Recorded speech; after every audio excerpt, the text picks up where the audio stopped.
Rotimi, Agbabiaka.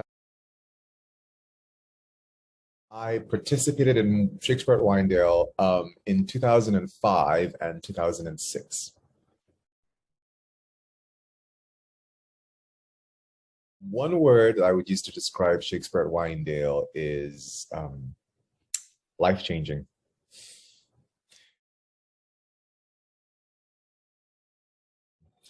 One of my favorite Winedale memories, I think it's from my first summer at Winedale, and we were doing Hamlet, and for a rehearsal we were having pretty close to opening. James suggested that we do a kind of walking version of the show, a peripatetic version of the play, going all over the Winedale property and just doing the play in sequence and going wherever the wind blew, wherever our instincts led us. And so we started doing this rehearsal, and I believe we started out in the barn with the first ghost scene, and then we just started, roaming all over the place. And as we were going, it was close to sunset, and the clouds were looking up in the sky. The clouds were getting darker and heavier, and it looked like it might rain. And I think we were all wondering, like, would we make it to the end before the rain started? And we kept going and kept going, and we get to I think it was Act Two, towards the end of Act Two, and we get to the scene where Hamlet is welcoming the players who are going to come and perform the murder of Gonzaga, the play that's going to help him determine Claudius's guilt. And I'm playing one of the players, the first player, the leading player, and so we get to the part of the scene where Hamlet asks the player to perform his favorite speech.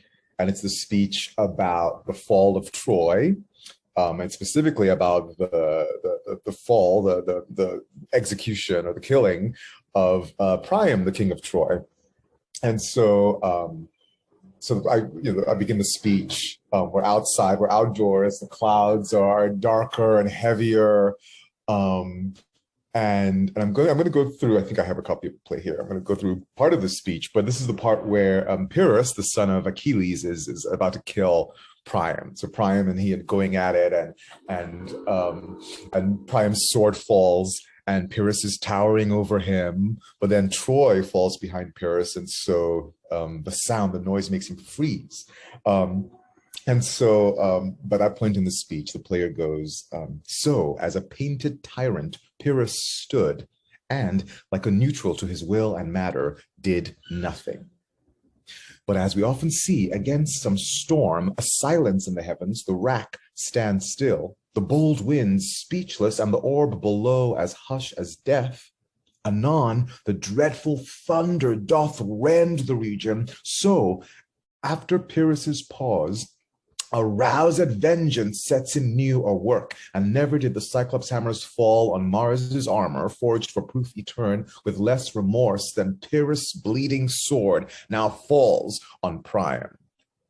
So we're at this section of the speech, and one of the things we learn about in Shakespeare is the words, right, and how the words build the world, how the words, when you speak something, it comes into existence. And so we're out there under these heavy clouds. And as I say, anon the dreadful thunder doth rend the region. There's lightning flashing in the sky right above us. There's the rolling sound of thunder as the speech goes on and as Pyrrhus is hammering on Priam. And I'll never forget just the experience of seeing the universe reinforce this lesson. Like, look at what these words are capable of. Look at what they're capable of creating. And I don't know, that moment for me really encapsulates the kind of magic that happens on that Shakespeare at Winedale. Wow.